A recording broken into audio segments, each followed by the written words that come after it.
Hi guys, good morning. আমি আমার চলে এসেছি বৃন্দাবন টু ব্লগ নিয়ে। তো এই ব্লগে আমি অনেক জায়গায় ঘুরে বেরিয়েছি, কোথায় কোথায় ঘুরেছি, কিভাবে ঘুরেছি আমি সব বলবো। আমরা প্রথমে চলে গেছিলাম খেতে, খুব জোর খিদে পেয়ে গেছিলো। এখানে ফেমাস দোকান ছিল ব্রিজবাসী বলে। খুব কম দামের মধ্যে ভালো ভালো ভেজ খাবার পাওয়া যায়। যেহেতু আমি বৃন্দাবনে ছিলাম, সবই ভেজ খাবারটা অ্যাভেলেবেল ছিল, নন ভেজ ছিল না। তারপর আমরা চলে গেছিলাম বাঁকে বিহারি। সো যেখানে রাধা কৃষ্ণ প্রেম ছিল, দেখতেই পাচ্ছ অনেকটা ভিড় ছিল এই জায়গাটায়। আর এখানে অনেক ভিআইপির স্ক্যাম আছে, সব কিছুই আছে, একটু দেখে শুনে সব কিছু করতে হয়। তো আমরা ভিআইপি নিয়ে গেছিলাম, কিছু করার ছিল না, অনেকটা ভিড় আর অনেকটা লাইন দিতে হতো, তাই এতটা সময় নিয়ে আমরা টাইম ওয়েস্ট করতে চাইছিলাম না। তো আমরা 200 টাকা দিয়ে আমরা ভিআইপি লাইনে চলে গেছিলাম। তো আমরা এই যে দেখতে পাচ্ছ, আমরা রাধারানীর কত সুন্দর দর্শন করছিলাম।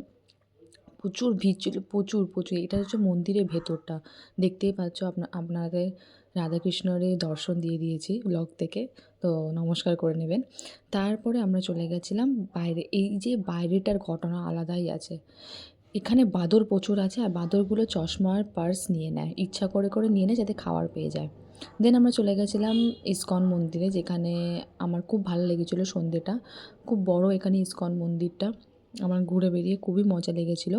তো এখানে অনেকজন সন্ধ্যেবেলায় রাধা কৃষ্ণর নাম করে নাচ করছিল। আমি একটু তালে তাল মেলালাম। দেন দেখতেই পাচ্ছ এখানে কতজন, ভিড় ভাট্টা, নাচ গান হচ্ছে।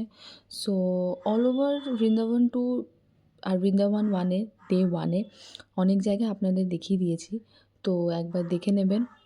অনেক ইনফরমেশন যদি চাও তাহলে আমাকে মেসেজ করতে পারো কমেন্ট বক্সে, আমি সব রিপ্লাই দিয়ে দেবো।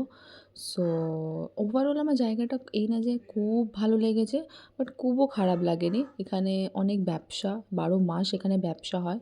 সো পুরো 2 নম্বরিতে ভর্তি এখানে। তো আমি বলবো খুবই সাবধান যারা যারা ভাবছো যে ঘুরতে যাবে।